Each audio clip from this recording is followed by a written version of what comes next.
हमारे channel Bollywood movie inside को subscribe करें और बेल आइकन दबाएं नए वीडियो की नोटिफिकेशन पाने के लिए। दोस्तों नमस्कार, आज मैं बात करने वाला हूँ हाल ही में रिलीज मूवी अल्फा के बारे में। मूवी की शुरुआत 27 जुलाई 1999 के समय को दिखाते हुए होती है। एक कारगिल युद्ध के बाद का समय होता है जहां हम विक्रांत कौल को देखते हैं जो चीफ ऑफ रॉ है। तभी वहां पर मेजर फतेह सिंह आते हैं। दोनों आपस में बात करते हैं कि लड़ाई कोई भी हो और कहीं भी हो, चाहे हम जीते या हारे, लेकिन नुकसान दोनों देशों का होता है। कारगिल युद्ध में हमने बहुत सारे सैनिक पाकिस्तान के मारे, लेकिन वहीं हमारे बहुत सारे जवान शहीद भी हो गए। तो फतेह सिंह बोलते हैं, लेकिन आगे आने वाले लड़ाइयों में हमारे जवान अब शहीद नहीं होंगे। मेरे पास एक प्लान है, लेकिन मुझे उस प्लान को आगे बढ़ाने के लिए आपका अप्रूवल चाहिए होगा। तो विक्रांत फतेह सिंह से पूछते हैं, आखिर तुमने ऐसा क्या बनाया है? तो फतेह सिंह बताते हैं, मैंने अल्फा नाम का एक सीरम बनाया है और वो सीरम जब हम अपने सैनिकों के शरीर में इंजेक्ट करेंगे तो नॉर्मल सैनिकों से ज्यादा ताकतवर बन जाएंगे। अब सीन शिफ्ट होता है और हमें 3 साल बाद का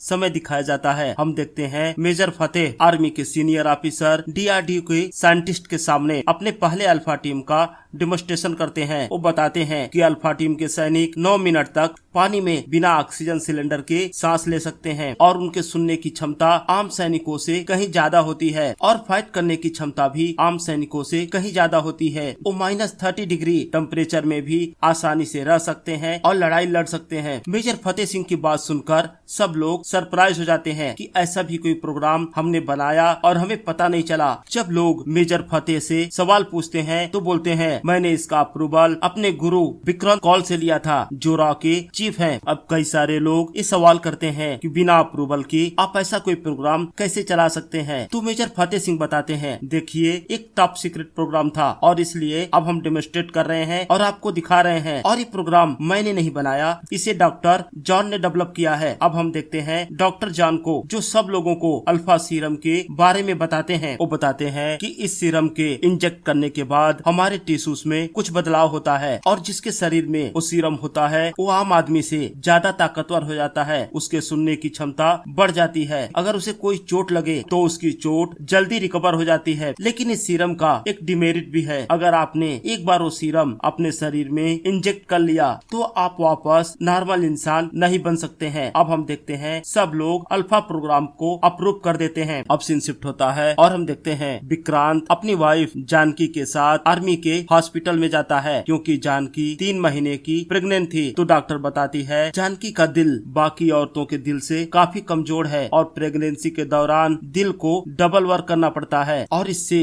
जानकी की जान को खतरा है। तो मैं तुम लोगों को यही सजेस्ट करूंगी कि अभी 3 महीने हुए हैं, तुम बच्चे को अबॉर्ट कर सकती हो। लेकिन जानकी अपने हस्बैंड विक्रांत से बोलती है, मुझे मौत से डर नहीं लगता। अगर मौत से डरती तो मैं एक फौजी के साथ कभी शादी नहीं करती, इसलिए मैं इस बच्चे को जन्म जरूर दूंगी, चाहे भले मेरी जान क्यों न चली जाए। अब विक्रांत अपनी वाइफ के बारे में सोचता है तो विक्रांत उसी रात अल्फा सीरम चुराकर अपनी वाइफ को इंजेक्ट कर देता है। अब सीन शिफ्ट होता है और हमें 4 महीने बाद का समय दिखाया जाता है। अब जब दोबारा जानकी का टेस्ट होता है तो डॉक्टर बोलती है ये चमत्कार से कम नहीं है, जानकी का दिल अब बहुत ही मजबूत हो चुका है पहले की तुलना में और मुझे लगता है अब इसकी जान को कोई खतरा नहीं है। डॉक्टर की बातें सुनकर विक्रांत काफी खुश होता है। अब सीन शिफ्ट होता है और हमें कुछ दिन बाद का समय दिखाया जाता है। मेजर फतेह विक्रांत को बताते हैं कि जिन जिन सैनिकों को अल्फा सीरम लगाया गया था अब वो सब बारी बारी से मारे जा रहे हैं। ये अल्फा सीरम का साइड इफेक्ट है। फतेह की बात सुनकर विक्रांत तुरंत भागकर अपने वाइफ के पास जाता है जो अभी हॉस्पिटलाइज होती है। डॉक्टर विक्रांत के बच्चे को तो बचा लेते हैं लेकिन उसकी वाइफ जानकी नहीं बच पाती। जब ये बात फतेह को पता चलती है तो विक्रांत से बोलता है, सर आपने बहुत गलत किया। ये सीरम सिर्फ सैनिकों के लिए बनाया गया था, आम आदमियों के लिए बिल्कुल नहीं। सैनिक अपनी जान अपने देश के लिए कुर्बान करने के लिए हमेशा तैयार रहते हैं, लेकिन आपने अपनी वाइफ को बचाने के लिए वो सीरम इंजेक्ट किया और उसका असर उल्टा हो गया। लेकिन आपकी बेटी जो अभी जिंदा है उसके रगों में भी अल्फा सीरम बह रहा है और अब हमें ये देखना होगा कि उसका भविष्य कैसा होता है। लेकिन कुछ देर बाद विक्रांत को बताया जाता है कि अब उसकी बेटी भी इस दुनिया में नहीं है। इस बात से विक्रांत काफी दुखी हो जाता है। वहीं दूसरी तरफ मेजर फतेह को अल्फा प्रोग्राम के फेल होने की वजह से उसे सजा दी जाती है। उसे ट्रेनिंग कैंप भेज दिया जाता है और साथ ही उसे बताया जाता है इसकी सजा कोर्ट मार्शल है, लेकिन तुम्हारी पिछली सेवाओं को देखते हुए हम तुम्हें सिर्फ ये सजा दे रहे हैं कि आज से तुम सैनिकों को ट्रेनिंग दोगे और तुम्हारा ट्रांसफर चेरापूंजी किया जाता है। अब सीन शिफ्ट होता है और हम देखते हैं फतेह किसी को कॉल करता है और बोलता है मुझे पैसे और आदमी की जरूरत होगी। और अगले सीन में हम देखते हैं फतेह डॉक्टर जॉन के साथ थार के मरुस्थल में पहुंचता है, जहां वो पुरानी एक बंद पड़ी हुई फैक्ट्री के अंदर जाते हैं। तो फतेह डॉक्टर जॉन से बताता है कि ये हमारा नया लैब है और अब हम अल्फा की बाकी टेस्टिंग यही करेंगे। तो डॉक्टर जॉन फतेह से पूछते हैं इतने पैसे तुम्हें कहाँ से मिले कि तुमने एक नया लैब ही तैयार कर दिया। तो फतेह बोलता है हमारे जैसे बहुत सारे देशभक्त इस देश में हैं जो चाहते हैं अल्फा जैसे प्रोग्राम को आगे बढ़ाना। वहीं हम एक छोटी बच्ची को देखते हैं। तो फतेह बताता है ये विक्रांत की बेटी है। विक्रांत को मैंने झूठ बोला था कि उसकी बेटी मर गई क्योंकि हमारी ये नई अल्फा है और इस पर हम आगे की टेस्टिंग करेंगे। मतलब फतेह अब उस बच्ची का हर एज पर टेस्ट करेगा कि आखिर अल्फा का प्रोग्रेस कैसा चल रहा है और इसी बिहाफ पर वो फ्यूचर प्लान करेंगे। अब फतेह उस बच्ची का नाम सीता रख देता है। अब सीता जैसे जैसे बड़ी होती है डॉक्टर जॉन उसका ब्लड सैंपल कलेक्ट करने लगता है। जब सीता 14 साल की होती है तो फतेह उसका टेस्ट लेता है। उसके आंखों पर पट्टी बांधकर उसके हाथ में गन देता है और साउंड के आधार पर उसे निशाना लगाने को बोलता है और देखता है कि सीता सिर्फ आवाज सुनकर हर जगह पर सही निशाना लगा रही थी। तो डॉक्टर जॉन बोलता है इसके अंदर का अल्फा अब पूरी तरह से एक्टिवेट हो चुका है, अब हम अल्फा का दूसरा वर्जन तैयार कर सकते हैं। अब सीन शिफ्ट होकर कुछ साल आगे चला जाता है और हम विक्रांत को देखते हैं। विक्रांत की टीम उसे बताती है पिछले 48 घंटों में 6 लोगों की हत्याएं हुई हैं और ये सारे लोग डीआरडीओ, मिनिस्ट्री और किसी हाई प्रोफाइल से जुड़े हुए हैं, लेकिन हम लोग इनके बीच का कनेक्शन नहीं ढूंढ पा रहे हैं। तभी विक्रांत को याद आता है कि जब अल्फा को अप्रूव किया गया था ये सारे लोग उस मीटिंग में थे। अब सीन शिफ्ट होता है और हमें थार मरुस्थल का वो लैब दिखाया जाता है। अब हम देखते हैं सीता काफी बड़ी हो चुकी है। वो लैब में जाती है, सबको मारती है और पूरे लैब को एक बम धमाके से उड़ा देती है। अब विक्रांत समझ चुका था ये सारे लोग अल्फा से जुड़े हुए हैं। तो विक्रांत सीधा फतेह से मिलने चेरापूंजी आर्मी बेस कैंप जाता है। तो फतेह पूछता है 20 सालों बाद गुरुजी मुझसे मिलने आए हैं, आखिर बात क्या है। तो विक्रांत बताता है कुछ लोगों का मर्डर हुआ है जो लोग पहले अल्फा प्रोजेक्ट से जुड़े हुए थे। अब फतेह विक्रांत को एक वीडियो दिखाता है जिसमें विक्रांत देखता है सीता लोगों को मार रही होती है।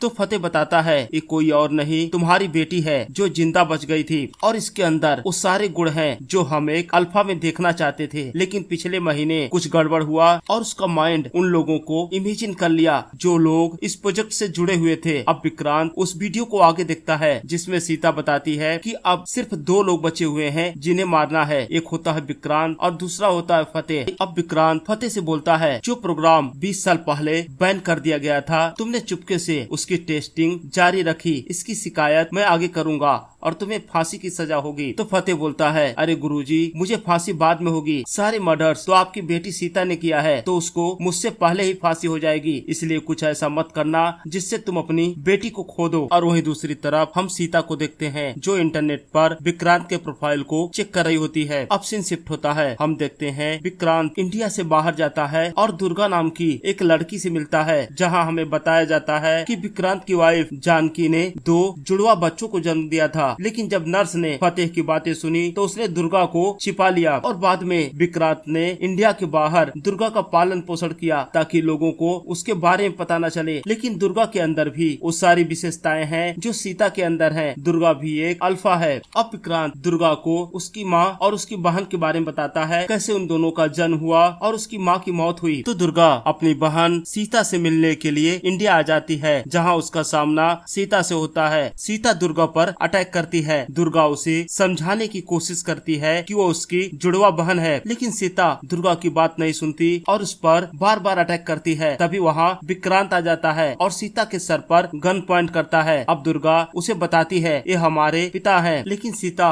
उन दोनों को मारकर बेहोश कर देती है और फिर उन दोनों को चेयर पर बांध देती है। अब सीता विक्रांत को बताती है कि मुझे किसी की बात पर भरोसा नहीं है। वो बताती है जब मैं 18 साल की हुई तो मेरे बाबा फतेह ने मुझे बताया कि अब वो तैयार है देश की सेवा करने के लिए। उन्होंने मुझे कुछ गद्दारों के फोटो दिए और मुझे बताया इनको मारना तुम्हारा मिशन है। मैंने एक एक करके कई लोगों को मारा और आखिर में मेरे बाबा ने डॉक्टर जॉन को मारने का आदेश दिया। जब मैं डॉक्टर जॉन को मारने के लिए उनके पास पहुंची तो डॉक्टर जॉन ने बोला मुझे भले मार दो, लेकिन मारने से पहले मेरी कुछ बातें सुनो। वो मुझे एक कब्रिस्तान के पास ले गए और उन्होंने बताया कि तुम्हें याद होगा जब तुम छोटी थी तो मैं तुम्हारा ब्लड सैंपल कलेक्ट किया करता था। उन ब्लड्स का इस्तेमाल फतेह नए अल्फा बनाने के लिए आम आदमियों पर किया करता था और सारे टेस्ट हमारे फेल होते थे, सारे लोग मारे जाते थे और ये कब्रिस्तान उन्हीं लाशों से भरा पड़ा है। लेकिन एक दिन फतेह के हाथ मेरी एक नोटबुक लगी जिससे उसे पता चला कि तुम्हारे दिमाग से अगर सीरम कलेक्ट किया जाए तो दूसरी अल्फा हम बना सकते हैं। लेकिन मैंने फतेह को ऐसा करने से मना किया क्योंकि ऐसा अगर किया जाता तो तुम्हारी भी मौत तय थी। और एक दिन मैंने देखा एक अनजान आदमी फतेह से मिलने आया। उस आदमी के हाथों में नोटों से भरा बैग था और फतेह ने उस आदमी को अल्फा प्रोग्राम की एक कॉपी दी और उससे बोला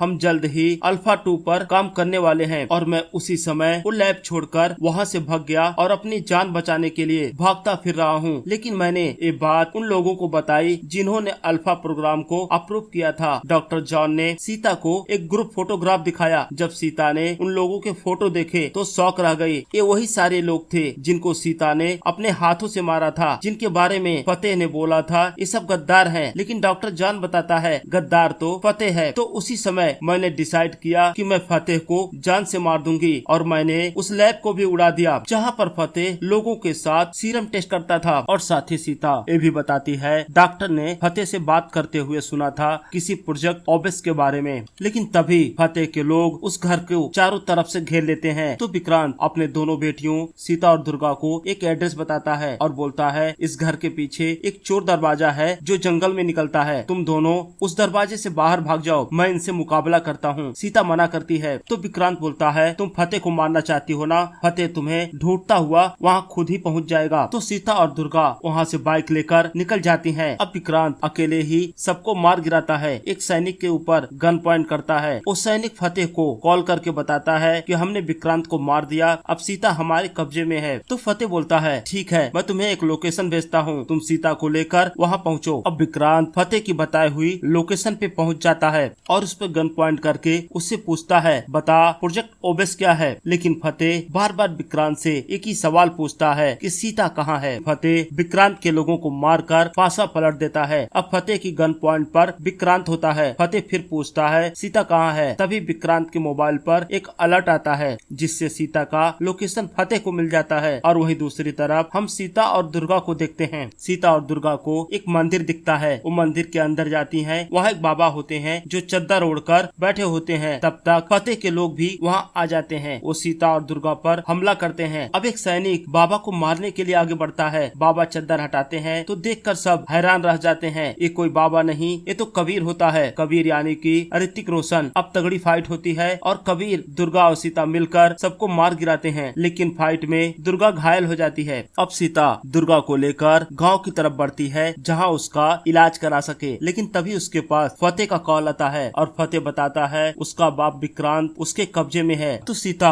अपनी घायल बहन दुर्गा को वहीं छोड़कर फतेह की बताई हुई लोकेशन पे पहुंच जाती है। तो विक्रांत फतेह से पूछता है आखिर तुम्हें चाहिए क्या। तो फतेह बताता है मुझे सीता चाहिए यानी कि अल्फा। अब यहाँ खुलते हैं मूवी के राज जिन्हें सुनकर विक्रांत सीता शौक रह जाते हैं। फतेह बताता है असल में वो पाकिस्तानी है और बहुत साल पहले पानी के रास्ते हिंदुस्तान आया। उसके बाद हरियाणा में एक घर को उसने बम से उड़ा दिया और घर में रहने वाले एक लड़के का आइडेंटिटी उसने चुरा लिया। उस लड़के का नाम फतेह सिंह था। उसके बाद मैंने आर्मी ज्वाइन की और फिर स्पेशल टास्क फोर्स ज्वाइन किया और धीरे धीरे डॉक्टर के साथ मिलकर इस अल्फा प्रोजेक्ट में शामिल हो गया। अब फतेह सीता को बोलता है कि मुझे तुम्हारी कोई जरूरत नहीं है, मुझे पता है दुर्गा भी एक अल्फा है, तो मैं तुम्हें और विक्रांत को यही मार दूंगा। तो फतेह वहाँ पर बम प्लांट करता है और वहाँ से सीधा चेरापूंजी बेस कैंप के लिए लौट जाता है। लेकिन हम देखते हैं सीता और विक्रम अपने आप को उस बम से बचा लेते हैं। और वहीं दूसरी तरफ फतेह दुर्गा के पास जाता है, उसे बताता है कि उसका फादर और उसकी बहन अब दोनों इस दुनिया में नहीं है, मारे जा चुके हैं। दुर्गा इस बात को सुनकर काफी दुखी होती है। लेकिन थोड़ी ही देर में विक्रांत और सीता